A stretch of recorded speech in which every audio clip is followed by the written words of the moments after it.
2017년 1월 사무엘하 18장 공부를 하도록 하겠습니다.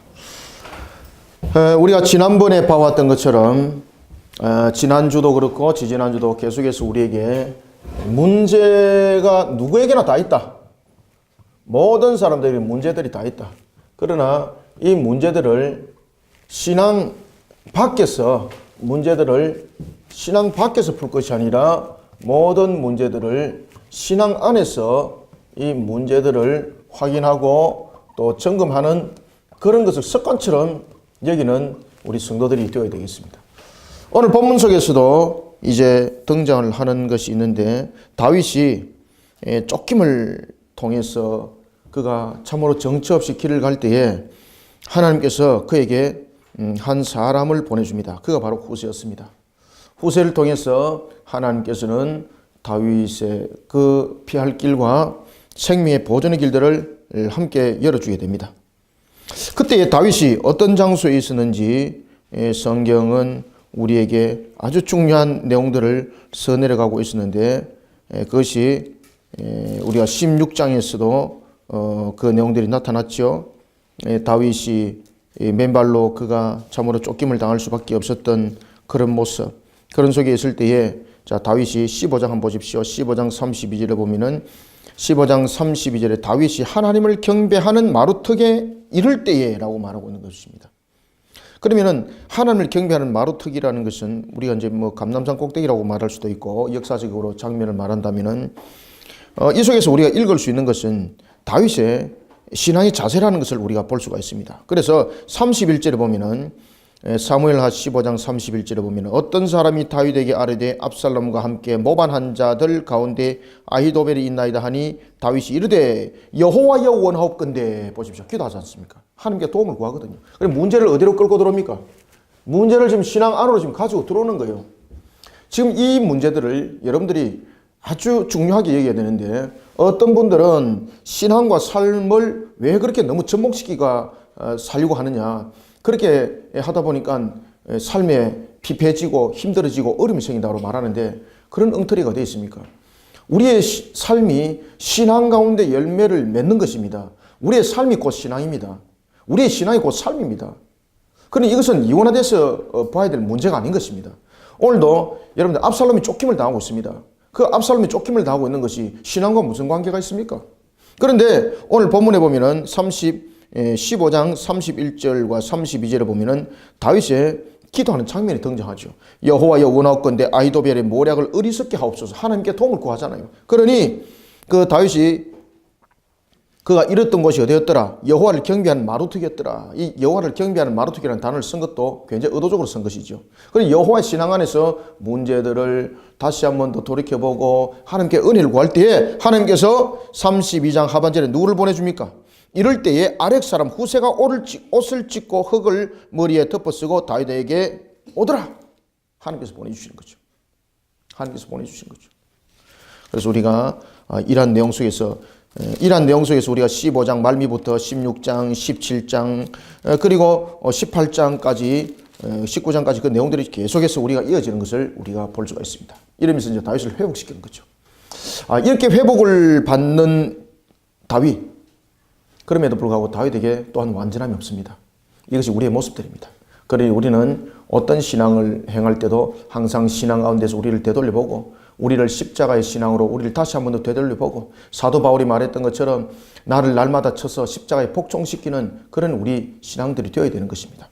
자, 이런 모습 속에 이제 하나님께서 후세를 통해서 이제 모략을 펼치게 하였고, 아히도벨의 모략이 적용되지 아니하고 결국은 후세로 인하여서 다윗이 피할 길이 만들어지게 되는 거죠.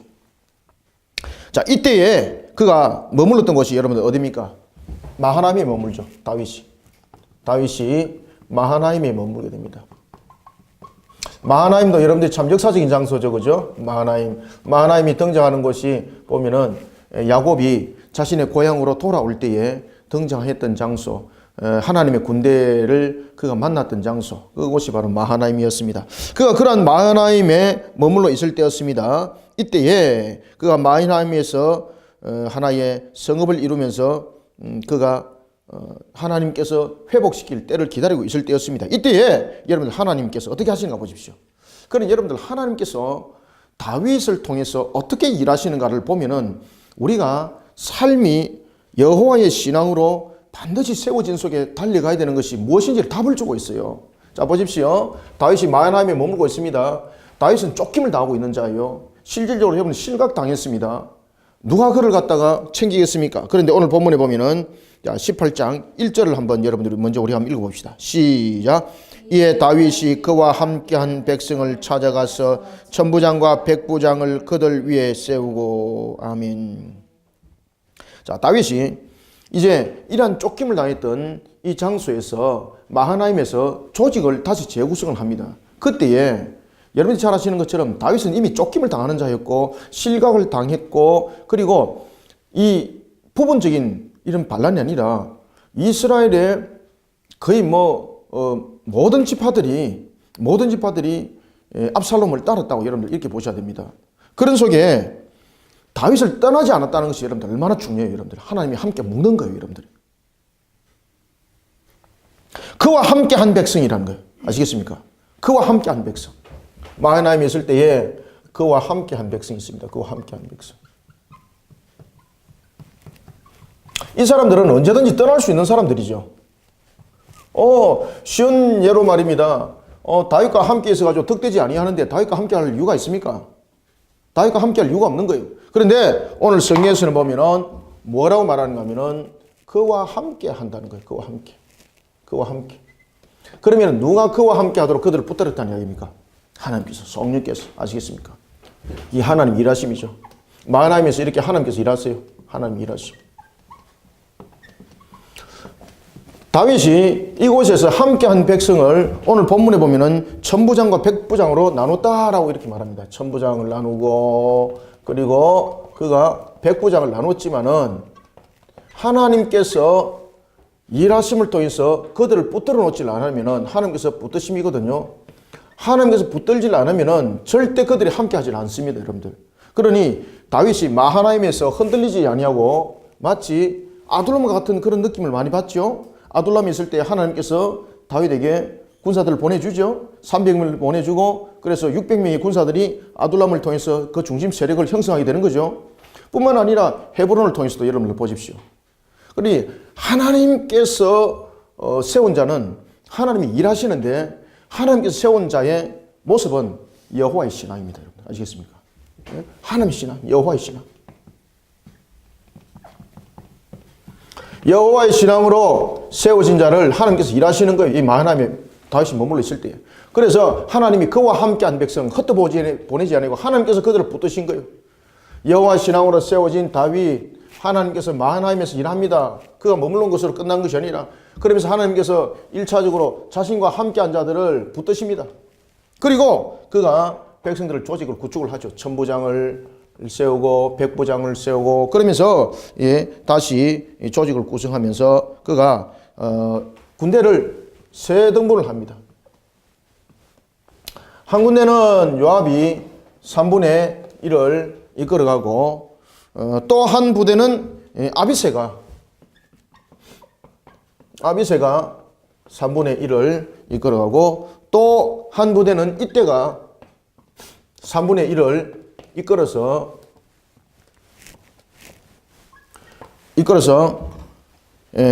아주 조직적으로 효과적으로 지금 반란 세력들과 대처를 하도록 그렇게 합니다. 그러니 하나님께서 이런 지혜를 주지 않으면은 다윗이 그렇게 시급한 상황 속에서 지금 얼마나 그가 긴장하고 떨렸겠습니까? 이런 생각이 놓을 수가 없는 거죠. 야, 어떻게 하면 좋으냐, 한탄하고 말이죠, 원망하고 그렇게 될 텐데 하나님께서 사람을 붙드시고 그리고 조직을 구성하게 하면서 또한 그에게 지혜를 줘요. 요압에게 3분의 1, 아비새에게 3분의 1, 이때에게 3분의 1 이렇게 군사를 편성을 해서 아주 효과적으로 반란군들과 대처를 할 수 있도록, 효과적으로 싸울 수 있도록 하나님께서 그에게 지혜를 줍니다. 자, 이런 속에 이제 그가 여러 가지 구비를 하게 됩니다. 이때에 백성들이 이렇게 말합니다. 당연히 왕으로서의 출전을 다윗은 생각하고 있었는데 백성들이 뭐라고 말합니까? 이때에 백성들이 무엇이라 함께한 백성들이 뭐라고 말하고 있는가 하면은 왕은 머무소서라고 말합니다. 어디에? 마하나임에 머물러라는 거예요. 왕은 마하나임에 머물러라는 거죠. 왜 그런가 하면은 이것이 여러분들 정복 전쟁이라든지 이런 전쟁이 되면은 문제가 다릅니다. 지금 이 문제는 뭔가 하면은 왕권 찬탈에 대한 문제입니다. 왕권 찬탈. 왕권 찬탈에 대한 문제이기 때문에 왕은 머무소서라고 말했던 것은 이 전쟁에서 혹이나 이 전쟁에서 다윗이 죽게 되면은 이 전쟁은 다윗이 죽음에 이르게 되면은 이 전쟁은 아무 의미가 없는 거예요. 그들이 마하나임에 머무는 자체가 아무 의미가 없는 거예요. 그러면은 자 여러분들 보십시오. 자신들이 3분의 1에 3분의 1, 3분의 1 세 군대를 형성해서 지금 누구와 함께 싸웁니까? 반란군과 싸우거든요. 반란군과 싸우게 되면은 이 반란군에 또 여러분들이 잘 아시는 것처럼 분명히 지략가가 있죠. 그러면 그들이 누구를 향해서 집중 포화를 쏘겠습니까? 뻔한 거예요, 여러분들. 다윗을 향해서 이 반란군들이 집중 포화를 가하기 때문에 이 다윗은 이 전장에 나가게 되면은 살아날 수 있는 확률이 없다고 보셔야 됩니다, 여러분들. 그러니까 하나님께서 백성들의 입을 움직이는 거예요. 혹이나 다윗이 자신의 위치와 그리고 자신의 어떤 명성 그리고 자신이 당연히 왕으로서 해야 될 도리를 가지고 그가 전장에 나간다고 했을 때에 하나님께서 이 백성들의 입을 움직이지 않았다면은 만약에 인본적인 모습으로 그가 전투에 임했다면은 다윗은 죽었습니다. 그곳에서. 그런데 오늘 본문에 보면은 하나님께서 마하나임의 일하심을 통해서 그와 함께한 백성들을 붙드시죠. 그 다음에는 첫 번째는 붙드시고 두 번째는 어떻게 할까요? 하나님께서 그 백성들을 통해서 말하게 하세요. 말하게. 어떻게 말하게 하십니까? 왕은 머무소서 하시겠습니까? 왕은 머무소서. 자, 우리가 1절부터 5절까지 우리가 본문을 한번 읽어보겠습니다. 시작. 이에 다윗이 그와 함께한 백성을 찾아가서 전부장과 백부장을 그들 위에 세우고 다윗이 그의 백성을 내보내세 3분의 1은 요압의 휘하에 3분의 1은 스루야의 아들 요압의 동생 아비새의 휘하에 넘기고 3분의 1은 가드 사람 이때의 휘하에 넘기고 왕이 백성에게 이르되 나도 반드시 너와 함께 나가리라 하니 백성들이 이르되 왕은 나가지 마소서 우리가 도망할지라도 그들은 우리에게 마음을 쓰지 아니할 터이요 우리가 절반이나 죽을지라도 우리에게 마음을 쓰지 아니할 터이라. 그죠? 집중 공격을 한다는 이야기예요. 계속 읽습니다. 시작. 왕은 우리 10,000명보다 중하시오니 왕은 성읍에 계시다가 우리를 도우심이 좋으니이다 하니라. 잠깐만요. 그 음성이 백성들이 그들의 입에서 나온 말이라고 여러분 보시면 안 됩니다. 그들의 입을 통해서 하나님께서 말씀하시도록 하는 거예요. 그러니 다윗이 혹이나 오판하지 않도록, 혹이나 실수하지 않도록. 그러니 여러분들요, 여호와의 신앙으로 세워지게 되면은 우리가 가지고 있는 것이 완전하지 못해요. 그래서 사람이 할 수 있는 완전함은 우리가 히브리인들의 숫자로도 6이라고 끝이에요. 사람이 할 수 있는, 진행할 수 있는 것은 사람의 완전수는 6이에요. 아시겠습니까? 그래서 이것이 불완전한 숫자인 거예요. 하나님의 완전수는 몇입니까? 7이에요, 7. 그래서 사람의 완전수와 하나님의 완전수는 달라요, 여러분들. 이것은 히브리인들이 봤을 때에 사람의 완전수예요, 사람의 완전수. 그런가 하면은 이 7이라는 것은 사람의 완전수가 아니라 하나님께서 말씀하시는 완전수예요, 완전수. 그러니까 이 사람의 완전함은 항상 부족하다는 이야기예요. 아시겠습니까? 그러니 이런 실수함을 할 수가 있는 거예요. 지금 다윗은 여러분들 잘 아시는 것처럼 함께한 백성들을 천부장, 백부장을 뽑았습니다. 그리고 요압의 3분의 1, 아비새의 3분의 1, 이때의 3분의 1 병사를 구비하도록 했습니다. 그리고 그가 전장에 나가서 반란군들을 이기겠다라고 말합니다. 그때에 이 상태로 만약에 전쟁에 나갔다면 다윗은 죽음이에요, 여러분들. 그런 여러분들요, 여호와의 신앙으로 세워진 자 하나님께서 일하심을 보십시오. 백성들을 붙들지요. 그리고 그들의 입을 열어서 왕은 머무소서 이러면서 다윗의 죽음을 막는 거예요, 여러분들. 아시겠습니까? 그러니 우리가 여호와 신앙 안에서 문제를 풀고 답을 찾는다는 것은 하나님께서 베푸심에 또 다른 은혜가 있는 거예요. 그래서 지금 현 시국에 나타나고 있는 이 나라 이 민족의 문제도 용서와 화합이 그리고 하나님의 사랑이 이 정권 가운데서 그리고 이 사회 가운데서 이 경제 상황 속에서 일어나야 돼요. 그러기 위해서 우리에게 또 필요한 것이 뭔가 하면 회개신앙이 회개신앙. 회개와 그리고 우리의 자복함과 그리고 용서와 사랑이 정치에도 모든 것 속에서도 경제 사회 속에서도 함께 일어나야 돼요. 여러분들 아시겠습니까? 그런 종교개혁이 일어나야 돼요. 그러니 십계명을 통해서 우리는 종교개혁이 일어나야 되는 것입니다. 종교 대혁명이 일어나야 되는 거예요. 여호와의 신앙 안에서 답이 있습니다. 여러분들. 백성들이 말합니다. 자, 4절 5절 다시 한번 읽습니다. 시작. 왕이 그들에게 이르되 너희가 좋게 여기는 대로 내가 행하리라 하고 문 곁에 왕이 있음에 모든 백성이 100명씩 1000명씩 대를 지어 나가는지라. 왕이 요압과 아비새와 이때에게 명령하여 이르되 나를 위하여 젊은 압살롬을 너그러이 대우하라 하니 왕이 압살롬을 위하여 모든 군 지휘관에게 명령할 때에 백성들이 다 들으니라. 아멘. 이 전쟁은 정복 전쟁이 아니기 때문에 반란군과 싸우게 되면은 답은 이미 나와 있습니다. 이 반란군 압살롬의 이 반란군들은 사람이 기름을 부어요. 사람이 기름을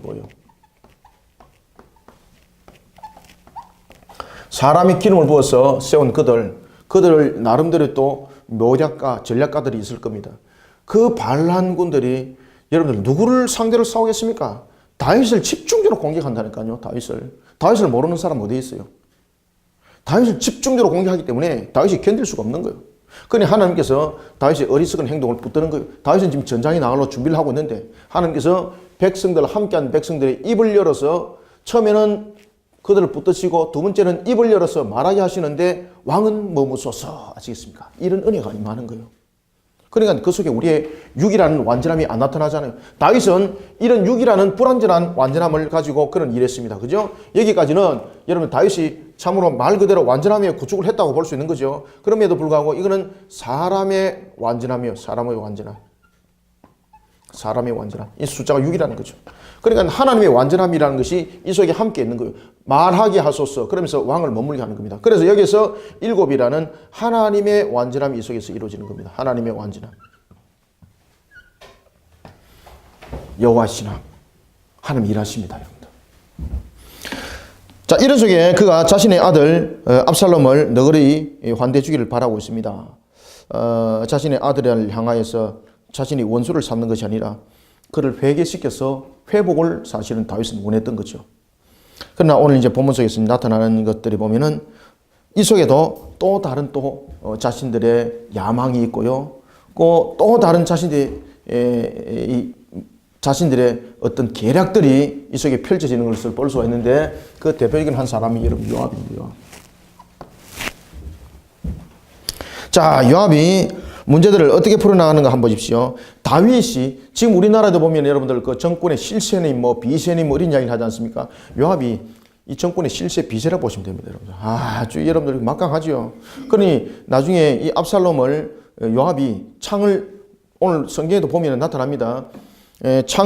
그가 작은 창을 3개를 가지고 갔는데 특히 본문에 보면은 심장을 찌르다라는 그 단어 속에 보면 복수를 단어를 쓰고 있거든요. 그러면 창을 가지고 2번 이상 던졌다는 이야기죠. 확실히 죽이겠다는 이야기죠. 그러면서 이 압살롬이 2가지를 성취를 합니다. 자, 우리가 본문 한번 보겠습니다. 자, 6절부터 8절까지 보면서 우리가 압살롬의 모습을 한번 보도록 하겠습니다. 자, 6절부터 8절 읽습니다. 시작. 이에 백성이 이스라엘을 치러 들러 나가서 에브라임 숲풀에서 싸우더니 거기서 이스라엘 백성이 다윗의 부하들에게 패하매 그날 그곳에서 전사가 많아 2만 명에 이르렀고 그 땅에서 사면으로 퍼져 싸웠으므로 그날에 숲풀에서 죽은 자가 어디에서 죽은 자보다 칼에서 죽은 자보다 많았더라. 아멘. 아시겠죠? 이 전장이 나갔습니다. 그러니 여러분 하나님의 일하심이 첫 번째는 백성들을 붙들으셨죠. 두 번째는 백성들을 향해서 말하게 하셨죠. 세 번째는 하나님께서 직접 일하셨어요. 직접. 하나님께서 오늘 본문에 보면 숲풀에서라고 말하고 있죠. 2만 명이 전사자가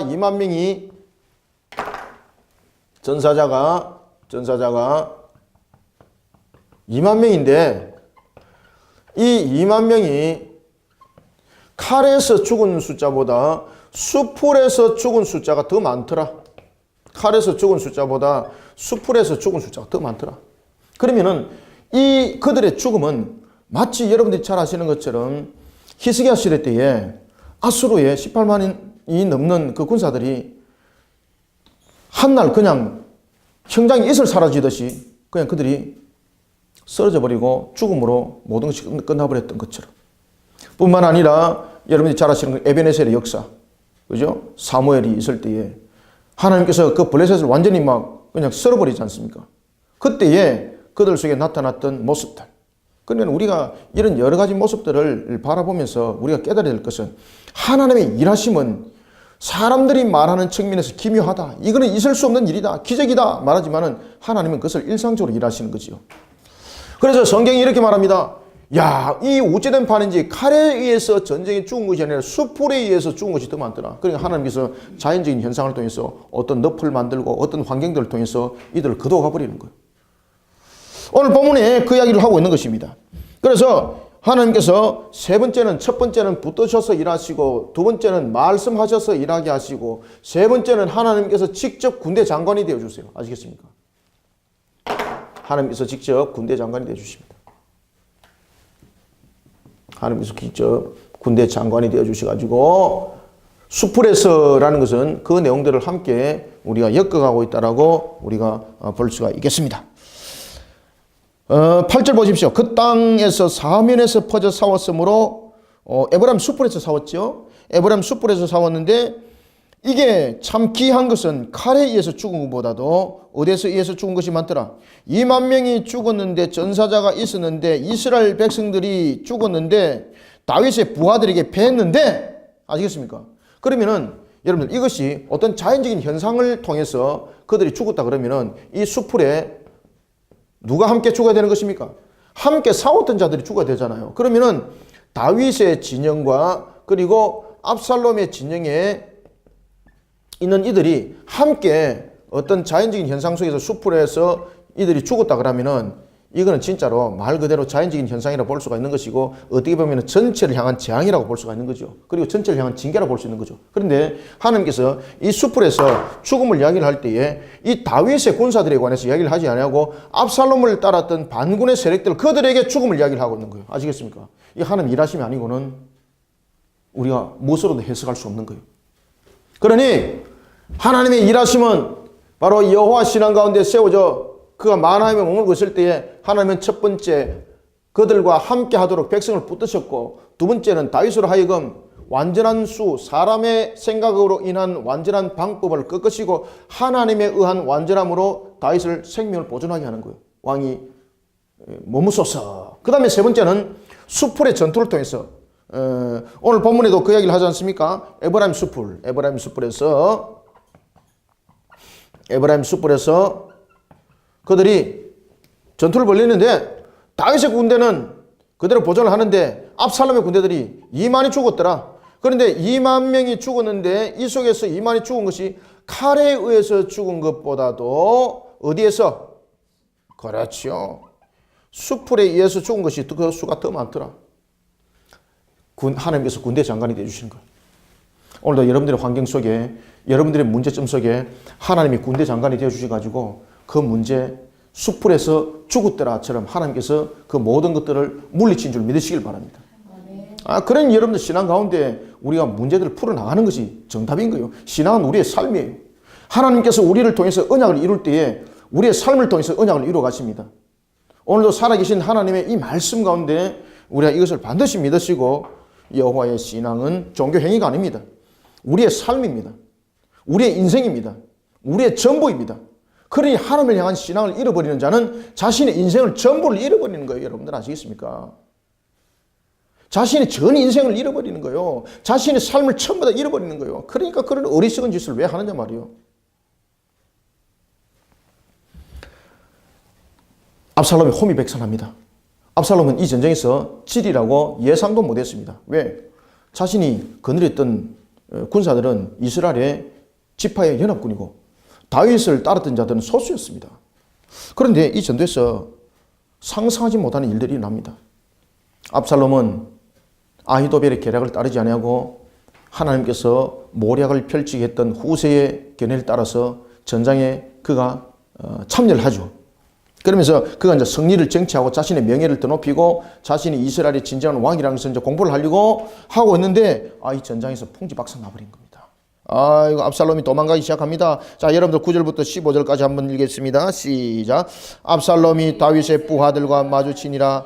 압살롬이 노새를 탔는데 그 노새가 큰 쌍수리 나무 번성한 가지 아래로 지날 때에 압살롬의 머리가 그 쌍수리 나무에 걸림에 그가 공중과 그 땅 사이에 달리고 그가 탔던 노새는 그 아래로 빠져나간지라.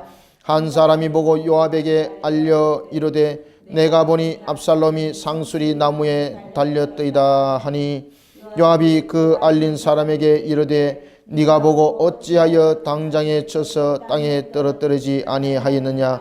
내가 네게 은 10개와 띠 하나를 주었으리라 하는지라. 그 사람이 요압에게 대답하되 내가 내 손에 은 1000개를 받는다 할지라도 나는 왕의 아들에게 손을 대지 아니하겠나이다.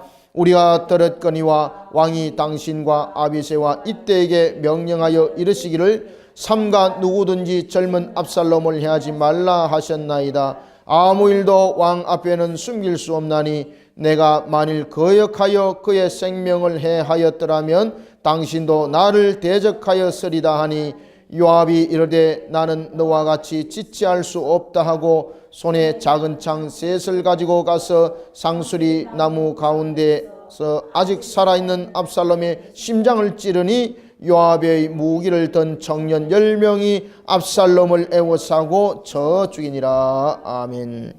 압살롬이 혼비백산하고 이제 도망을 가게 됩니다.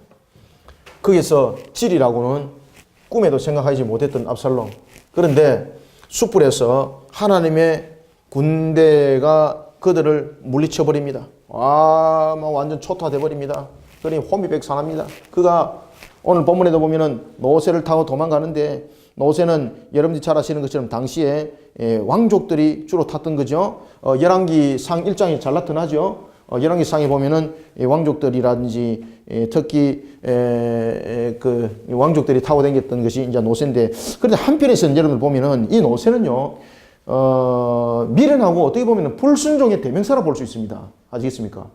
노새는 여러분들이 잘 아시는 것처럼 순수한 혈통이 아니지 않습니까? 하나님은 우리가 여러분 잘 아시는 것처럼 동물을 다른 동물과의 어떤 그 변종을 일으키라고 하나님께서 말씀하지 않았습니다. 그 자체로 생육 번성을 말했습니다. 그런데 이 노새는 여러분들요 잘 아셔야 되는데 이 노새는 변종이죠, 그죠? 그러니 부정함을 타고 가는 거예요.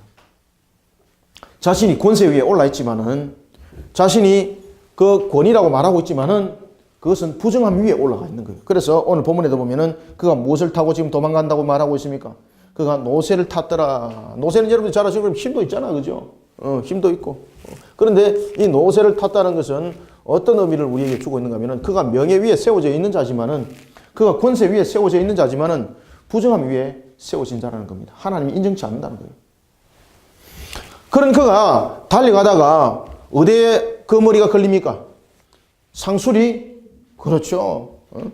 상수리 나무에 그 머리가 탁 걸려버리는 겁니다. 상수리 나무에. 압살롬 그러면은 우리가 머릿속에 퍼뜩 떠오르는 것이 뭡니까? 굉장히 자랑 삼았던 것이 뭡니까? 머리털. 그러니 이 압살롬이 자신이 자랑 삼았던 것에 의해서 그것이 올무가 되어서 오히려 자신의 생명을 빼앗아가는 결론이 됐던 겁니다. 자신의 생명을 빼앗는 것에 압살롬이 자신의 생명을 잃어버리는 일에 있어서 두 가지 도구가 사용되는데 첫 번째는 무엇이 사용됩니까? 노새가 사용되고 두 번째는 자신의 머리털이죠. 이 노새가 말을 타고 어디를 지나갑니까? 상수리 나무 아래. 상수리 나무. 지나가다가 자신이 권위로 삼았던 이 노새의 무지함으로 인해서, 그죠? 그리고 자신이 자랑 삼았던 머리털이 이 상수리 안에 딱 걸려버립니다. 여기 걸려버립니다. 그러니 결국은 자신이 자랑 삼았던 것이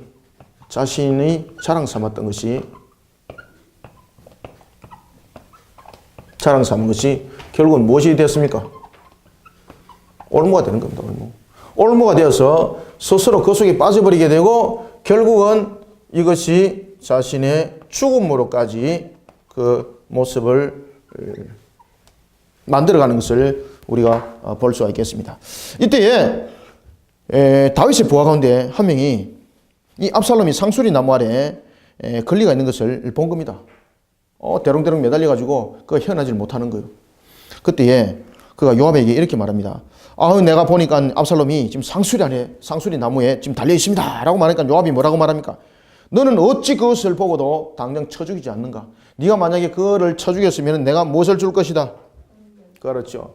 네가 만약에 이 상수리 나무에 걸려있는 네가 압살롬을 네가 만약에 죽였다면은 나는 너에게 상을 줬을 것이다. 은과 무엇을? 띠를 줬을 것이다. 명예로움이죠. 내가 너에게 은 10개와 띠 하나를 줬을 것이다. 라고 말합니다. 그때에 이 한 군사가 뭐라고 말하는가 하면은 요압에게 이렇게 말합니다. 당신이 나에게 은을 1000개를 준다 그래도 나는 왕이 명한 부분에 대해서 나는 복종할 것입니다. 자, 여러분들 여기서 질문을 하나 던질게요. 이 군사가 만약에 상수리 나무에 걸려있는 압살롬을 죽였다 생각해 보십시오. 압살롬을 죽였다고 생각해 보십시오. 그가 죽였다면 그 한 군사가 죽였다고 가정을 지어 봅시다. 그러면은 정말로 압살롬이 죽은 것에 대해서 요압이 은 10개와 띠를 줬을까요? 안 줬을까요? 예? 왜 안 줬을까요? 그거는 자기가 요압이 이 사람을 죽였습니다. 이 군사를 죽였습니다. 만약에 압살롬을 죽였다면은 요압이 그 군사를 죽였는데 왜 죽였는가 하면은 제가 왜 그 확정을 하는가 하면은 두 가지 이유입니다. 첫 번째는 왜 그 군사를 죽였을까요? 다윗의 명령을 거부한 거죠. 군사는 왕의 명령을 따라야 되는 거예요. 그렇잖아요. 왕명을 어기면 군사가 아닙니다. 올바른 군사는 왕명을 따르는 군사예요. 그러니까 왕명을 거부했으니까 당연히 죽음이죠. 죽이는 거예요, 여러분들. 그리고 그가 압살롬을 죽였던 자였다면은 그를 죽일 수밖에 없었던 것은 첫 번째 다윗에 대한 명령의 거부라는 것이었고, 두 번째는 자신의 충성심을 부각하는 겁니다. 아주 가증스럽죠, 요압이. 요압이 여러분들 엄청나게 가증스러운 자예요, 이게. 그러니까 여러분들요, 요압은 잘 아시는 것처럼 다윗의 정권을 함께 했던 가운데서 가장 수명이 길게 집권했던 가운데 한 사람이 여러분 요압입니다. 다윗이 죽고 난 뒤에도 요압은 건재해서 군대장으로 나라를 다스려요. 그때에 다윗이 여러분이 잘 아시는 것처럼 2명의 국적을 제거하도록 합니다. 유언을 남깁니다. 한 사람이 오늘 본문에 등장하는 요압이었고, 또 한 사람은 오늘 또 본문에 등장하는데 누구였습니까? 시므이였어요. 시므이, 그죠? 우리가 본문에 이제 등장하는, 지난주에도 우리가 등장했고, 오늘도 이제 등장하는데, 19장에 보면은 시므이가 등장하네요. 두 사람을 편안히 이 땅 위에 살려두면은 너는 국정 운영하기가 힘들어진다. 특히 요압 같은 경우는 백골이 되어서 스스로 무덤에 가도록 그가 내버려두면 너는 안 된다. 이렇게까지 철저히 조언을 한 정도였습니다. 이 정도로 요압이 여러분들요, 아주 겉모술수하고, 이 요압이 다윗에게 꼭 필요한 사람이었는데 시시끈끈 사사시비 다윗을 힘들게 만드는 사람 중에서 한 사람이었습니다. 왜 그런가 하면요, 자신의 세력에 대해서 자신이 가지고 있는 능력에 대해서 항상 자신의 입김을 불어넣는 것을 그는 항상 자신의 입김을 불어넣기를 원했고, 그런 속에 그가 국정에 관여를 하는 것입니다. 그러니 이 요압이 이 군사를 살려둘 이유가 없어요. 10개 띠 안 줍니다, 여러분들. 죽음이에요, 죽음. 그러니까 그 이 군사가 지혜스럽죠. 알잖아요. 그지? 만약에 당신이 은 1000개를 준다 하더라도 나는 왕명을 거역할 수 없습니다. 그죠? 그러니까 지금 요압 장군에게 지금 대들은 것 아니에요. 그런데 그렇게 말한 그를 요압이 어떤 징계도 내릴 수 없어요. 그리고 이 부분에 관해서 요압이 직접 이제 집행자가 되는 겁니다. 오늘 본문 보십시오. 요압이 직접 집행자가 되어서 아무 일도 그가 행하지 아니하는 것을 보고 그가 스스로 손에 창 3개를 들고 갑니다. 자, 14절 보세요. 요압이 이르되 나는 너와 같이 지체할 수 없다. 왜? 압살롬이 탈출할 수도 있잖아요. 그때 그가 창 3을 가지고 갔다는 것은 확실하게 죽이겠다는 자신의 다짐이 의지. 그리고 오늘 본문에 보면은 압살롬이 심장을 찌르니라고 말하지 않습니까?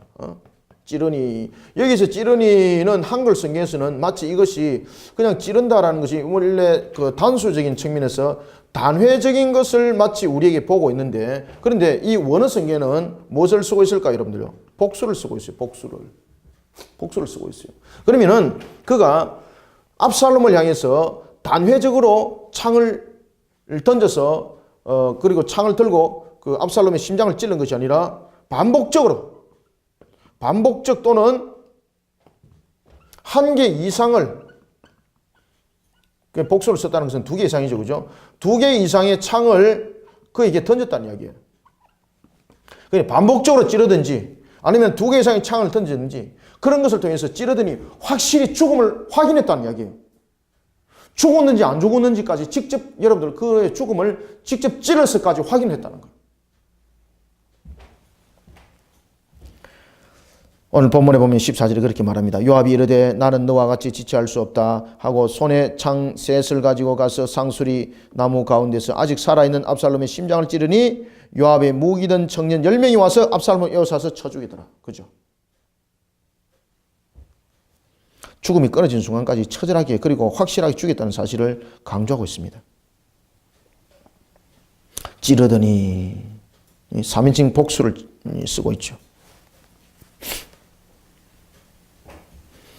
자, 오늘 이제 16절부터 이제 18절까지 한번 읽어봅시다. 그런 압살롬이, 그런 요압이 얼마나 여러분들 기세가 등등했겠습니까? 얼마나 기세가 등등했겠어요. 이런 요압이 이제 나팔을 부르면서 이제 왕에게 돌아와서 이제 그에게 받을 것은 오직 상금뿐이다. 칭찬뿐이다. 이렇게 여겼던 거죠. 그런데 왕이 그러한 다윗이 압살롬의 그 소식을 접하게 되고 비통에 이르게 됩니다.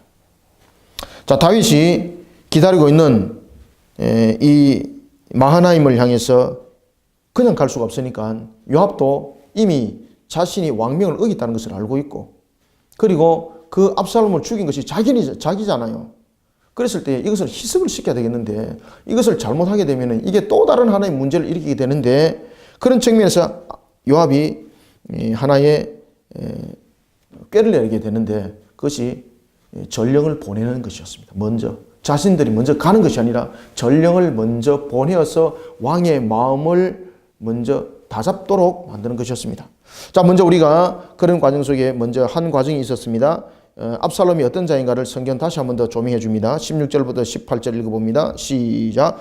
요압이 나팔을 불어 백성들에게 거치게 하니 그들이 이스라엘을 추격하지 아니하고 돌아오니라. 그들이 압살롬을 옮기다가 숲을 가운데 큰 구덩이에 그를 던지고 그 위에 매우 큰 돌무더기를 쌓으니라. 온 이스라엘 무리가 각기 장막으로 도망하니라. 압살롬이 살았을 때에 자기를 위하여 한 비석을 마련하여 세웠으니 이는 그가 자기 이름을 전할 아들이 내게 없다고 말하였음이더라. 그러므로 자기 이름을 기념하여 그 비석에 이름을 붙였으며 그 비석이 왕의 골짜기에 있고 이제까지 그것을 압살롬의 기념비라 일컫더라. 아멘. 압살롬은 얼마나 그가 명예의 심이 강했는지 그가 스스로 한 비석을 세웠다고 말하고 있는데, 야사에 의하면 그 비석의 높이가 약 한 15m라고 말하고 있습니다. 15m. 대단하죠. 그죠? 그런데 오늘 본문에 보면은 이 압살롬이 자식 농사는 참 잘못 지은 것 같아요. 성경에 보면은 아들이 없다고 말하고 있는데 압살롬은 아들이 없는 것이 아니죠. 우리 사무엘하고 여러분들 14장 한번 봅시다. 사무엘하 14장 27절에 보면은 제가 한번 읽어드릴게요. 압살롬이 아들 셋과 딸 하나를 낳았는데 딸의 이름은 다말이라 그의 얼굴이 아름다운 여자더라. 그죠? 딸이 하나 있었어요. 아들은 몇이가 있었습니까? 셋이 있었어요.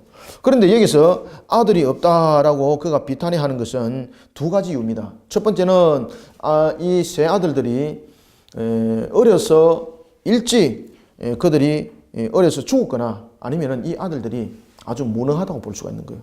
그러면은 오늘 본문에서 우리가 이름을 전할 아들이 내게 없다라고 말할 수 있는 것은 아들 서희가 다 한꺼번에 죽었다고 말하기는 좀 우리가 보기는 좀 그래요. 그랬을 때에 우리는 두 번째 예시가 우리에게 맞다고 봅니다. 그것은 이 세 아들들이 자신의 명성을 이어갈 만한 그런 자들이 아니라 말 그대로 매우 무능한 자들, 속된 말로 말하면 티미하다는 이야기죠. 그렇다 이러면 보시면 되겠습니다. 자, 이러한 속에 그 압살롬의 야망은 끝나버리는 겁니다. 그러니까 여러분들요, 자신의 야망 속에 우리의 인생들을 팔지 마시고 하나님의 신앙 가운데에 자신의 인생들을 세워나가는 우리 성도들이 되시기 바랍니다. 이때 이제 여러분이 잘 아시는 것처럼 이제 요압이 그냥 돌아가게 되면은 이게 문제가 심각한 문제가 발생될 수 있어요. 그러니까 사전에 그가 문제를 왕에게 알리고 그리고 사전에 자신이 그 문제를 알림과 동시에 자신은 나름대로의 또 하나의 조직들을 구성을 하게 됩니다. 그것이 뭔가 하면은 자신을 중심으로 군대들이 움직이도록 딱 만들어 놓는 거죠. 그리고 그가 압살롬이 죽었다는 것을 요압에 의해서 죽었습니다라는 소식을 전하지 않도록 만듭니다. 아시겠습니까? 사옴에 의하여서 압살롬이 죽었습니다. 이렇게 전하도록 하는 겁니다. 만약에 압살롬이 군대를 이끌고 그냥 마하나임에 갔습니다. 압살롬이 어떻게 됐느냐라고 말하면은 빤하잖아요. 압살롬이 죽었는데 요압이 죽였잖아요. 그러면은 이게 문제가 생각지 못했던 문제들이 발생할 수 있는 겁니다. 그러니 요압은 자신이 죽였다라는 문제를 덮기 위해서 그가 전령을 보내는 겁니다. 그때에 전령을 보내려고 그럴 때에 누가 자원하게 되는가 하면은 아히마스가 자원하게 됩니다. 사독의 아들 아히마스가 이르되 청하건대 내가 빨리 왕에게 가서 여호와께서 왕의 원수 갚아주신 소식을 전하게 하소서라고 말하니까 요압이 이렇게 말합니다. 오늘을 소식을 전하는 자가 네가 되지 마라. 왜냐하면 문제가 생길 수 있죠. 왜냐하면 1차적으로 아히마스는 주로 좋은 소식을 전하는 자인데 그런 위치에 서 있는 자가 다윗에게 이 슬픈 소식을 던져줬을 때에 다윗에게는 더 큰 충격이 갈 수 있는 거예요. 그 요압이 여러분들요 아주 계산이 철저한 사람입니다. 더 큰 충격에 빠질 수 있는 거죠. 그러면은 그 더 큰 충격은 누구에게 돌아옵니까? 압살롬 자신에게, 요압 자신에게 고스란히 그대로 돌아오는 거예요. 그러니 아히마스와 가끔 그 소식을 전하지 못하도록 하고 2차적으로 또한 아히마스가 다윗에게 슬픔을 전하는 그런 소식을 전했을 때에 다윗의 눈밖에 날 수가 있다는 거죠. 그렇기 때문에 아히마스를 통해서 소식을 전하지 않게 하고 그가 누구를 보냅니까? 이방인 구스 사람을 보내는 거예요. 구스 사람. 자, 우리가 19절부터 23절 읽습니다. 시작. 사독의 아들 아히마스가 이르되 청하건대 내가 빨리 왕에게 가서 여호와께서 왕의 원수 갚아주신 소식을 전하게 하소서. 요압이 그에게 이르되 너는 오늘 소식을 전하는 자가 되지 말고 다른 날에 전할 것이니라. 이제 이해가시죠? 왕의 아들이 죽었나니 네가 오늘 소식을 전하지 못하리라 하고 요압이 어디 사람? 구스 사람에게 이르되 네가 가서 본 것을 왕께 아리라. 왜? 이방인이잖아요. 그러면은 왕이 짐작했을 때에 이게 뭔가 모르게 지금 뭔가 좀 잘못되었다라는 것을 짐작을 하는 거죠. 마음에 준비하도록 하는 거예요. 자, 계속해서 읽습니다. 시작. 구스 사람이 요압에게 절하고 다름질하여 가니 사독의 아들 아히마스가 다시 요압에게 이르되 청하건대 아무쪼록 내가 또한 구스 사람의 뒤를 따라 달려가게 하소서 하니 요압이 이르되 내 아들아 너는 왜 달려가려 하느냐 이 소식으로 말미암아서는 너는 상을 받지 못하리라. 지금 아시겠죠? 지금 이 문제가 요압이 자신에게 이 문제가 이제 그 포커스가 맞춰질 때는 자신에게 심각한 타격이 온다는 것도 알고 있기 때문에 아히마스에게도 너는 이 소식을 오늘 전하는 자 되지 마라. 너에게 결코 상이 될 수 없다라고 말하는 것입니다. 자, 23절 읽습니다. 시작. 그가 한사코 달려가겠노라 하는지라 요압이 이르되 그리하라 하니 아히마스가 들길로 다름질하여 구스 사람보다 앞질러 가니라. 아멘. 그때에 파수꾼이 계속해서 이제 등장합니다. 24절부터 우리가 이제 27절에 보면은 다윗이 문 앞에 서게 됩니다. 소식이 궁금하잖아요. 그때 그가 두 문 사이에 딱 서 있을 때에 파수꾼이 다윗에게 소식을 전해줍니다. 왕이여, 누군가가 지금 쫓아오고 있습니다. 그때 왕이 그 사람이 누구냐? 라고 이렇게 묻습니다. 파수꾼이 이르되 이렇게 말합니다. 27절 다시 한번 읽을까요? 시작. 파수꾼이 이르되 내가 보기에는 앞선 사람의 다름질이 누구의? 사독의 아들 아히마스의 다름질과 같으니이다 하니 왕이 이르되 그는 좋은 사람이니 좋은 소식을 가져왔느니라 하니라. 아멘. 이때 이제 아히마스가 왕에게 이렇게 말합니다. 왕이여 평강하소서. 그리고 왕의 여호와 하나님을 찬양하리로다 라고 말하면서 그의 손을 들어서 내 28절 하반절 내 주 왕을 죄송합니다. 내 주 왕을 대적하는 자들을 넘겨주셨나이다 라고 말하니까 왕이 무엇이라고 말하고 있습니까? 그러면은 나의 아들은 어떻게 됐느냐? 궁금하잖아, 그죠? 나의 아들은 어떻게 됐냐? 어떻게 됐을까요? 29절부터 30절 읽어봅니다. 시작. 왕이 이르되 젊은 압살롬은 잘 있느냐 하니라. 아히마스가 대답하되 요압이 왕의 종 나를 보낼 때에 크게 소동하는 것을 보았사오나 무슨 일인지 알지 못하였나이다 하니 왕이 뭐랍니까? 물러가라 거기 서 있으라 하며 물러가라 물러나 거기 서 있으라 하며 물러나 서서 있더라. 아히마스가 굉장히 지혜 있죠. 이실직고하게 되면 이렇게 해야 되잖아요. 왕이여, 왕이 참으로 특별히 부탁했지만은 그 왕의 아들이었던 압살롬을 왕의 군대 장관인 요압이 죽였습니다. 이렇게 말할 수 없잖아요. 그러니까 뭐라고 말하는가 하면은 그가 이렇게 말합니다. 왕이여, 내가 한참 지금 전쟁을 치르는 가운데서 서로 안에 뒤엉켜가지고 혼란을 거듭하는 것을 내가 보고 왔습니다. 지금 그 소식을 전하러 왔습니다. 그러니 자신의 소식을 전할 자의 자격으로서도 책임을 회피하는 거죠. 자신의 책임 다 했죠. 자신의 책임 다 하면서 또 전할 부분에 대해서 자신이 회피할 것도 회피를 했죠. 이때에 구주 사람이 뒤이어서 옵니다. 이때에 구주 사람이 뒤이어서 왔을 때에 왕이 또 묻습니다. 31절부터 33절까지 함께 읽습니다. 시작. 구주 사람이 이르러 말하되 내 주 왕께 아릴 소식이 있나이다. 여호와께서 오늘 왕을 대적하던 모든 원수를 갚으셨나이다 하니 왕이 구주 사람에게 묻되 젊은 압살롬은 잘 있느냐? 구주 사람이 대답하되 내 주 왕의 원수와 일어나서 왕을 대적하는 자들은 다 그 청년과 같이 되기를 원하나이다 하니 왕의 마음이 심히 아파 문 위층으로 올라가서 우니라. 그가 올라갈 때에 말하기를 내 아들 압살롬아, 내 아들 압살롬아, 차라리 내가 너를 대신하여 죽었다면 압살롬 내 아들아 하였더라. 아멘. 구주 사람이 왕이여 압살롬이 죽었습니다 라고 전합니다. 그런데 오늘 본문에 등장하고 있는 두 사람, 한 사람은 구주 사람이고 그리고 한 사람은 아히마스죠, 그죠? 아히마스와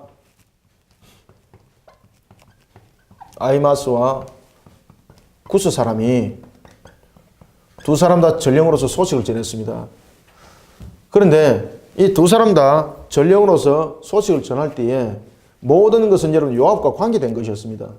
그런데 이 요압과 관계된 이 사실을 그들이 전했으면은 이 문제는요 굉장히 크게 부각될 수가 있는 문제였습니다. 그런데 이 두 사람 다 사실은 묻어버립니다. 사실을 묻어버리고 뭐만 말합니까? 결론만 말합니다. 결론만 말합니다.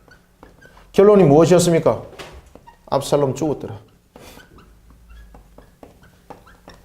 이 결론만 말하는 거예요. 만약에 이 과정을 함께 물었다면은 이 요압의 문제가 이제 실각이 이루어질 수 있고 큰 문제들이 부각이 될 수가 있습니다. 그런데 이 본문에서도 여러분들이 등장하고 있는 것처럼 이 요압은 여러분들요 자신이 혼자 잘난 체 하는 사람이 아니고요 아주 조직을 잘 거느려요. 그리고 사람과 관계적인 측면도 내가 덕이 될 때는 아주 철저하게 그 사람과 함께 하고요. 내가 손해가 될 때는 마치 두부 자르듯이 자르는데 이것이 분명한 사람이었어요. 그러면서 아주 곤모술수했죠. 심지어 여러분들이 잘 아시는 것처럼 요압은 한때 누구와 함께 결탁했습니까? 현따는 그가 압살롬과 함께 결탁했던 사람 아니겠습니까? 이런 그가 압살롬과 단절해버리죠. 그리고 난 뒤에 이 요압이 나중에 누구와 또 단절해버립니까? 다윗과 단절해버리고 누구와 함께 합니까? 다윗의 아들이었던 아도니아와 여러분들 또 함께 하는 거예요. 여러분들 아시겠습니까? 이런 사람입니다. 그러니 상황과 그 모든 모습을 통해서 마치 마치 카멜레온처럼 이렇게 변화무쌍한 우리가 요압을 볼 수가 있습니다. 이런 속에 다윗이 공경에 빠지게 됩니다. 그때도 여러분들요, 우리가 문제를 풀어나갈 때에 하나님을 향한 신앙으로 문제를 풀어나가는 우리 성도들이 되시길 바랍니다. 오늘 우리는 이 사무엘하 우리가 18장을 통해서 다시 한 번 더 되짚어보고 마무리를 한다면은 하나님을 향한 신앙 속에서 세워져 나갈 때에 참으로 하나님께서는 다윗에게 세 가지의 큰 역사를 또한 일으켰습니다. 첫 번째는 사람이 흩어지지 아니하도록 함께하도록 하나님께서 그들을 하나로 묶었고, 두 번째는 사람의 입을 통해서 하나님께서 사람의 실수함을 막았고, 그리고 세 번째는 하나님께서 군대 장관이 되어주어서 그 대적들을 물리치는 역사를 일으켰던 것입니다. 그래서 사무엘하 18장을 통해서는 우리가 여호와 신앙 속에 세워졌을 때에 하나님은 우리 삶들을 통해서 어떻게 역사를 하는가, 그리고 이것이 사실적으로 어떻게 나타났는가를 다윗의 역사를 통해서 우리에게 조명해 줬던 것입니다. 그러니 우리가 오늘도 이 땅을 살아갈 때에 저와 여러분들이 하나님의 언약 가운데 살아갈 때에, 그리고 우리의 모든 인생 여정들이 살아갈 때에 신앙과 삶이 구별되는 것이 아니라 항상 함께라는 것을 알고 우리가 여호와의 신앙 안에 우리의 삶들을 세워나가고 이끌어가는 우리 성도들이 다 되시기를 소망합니다.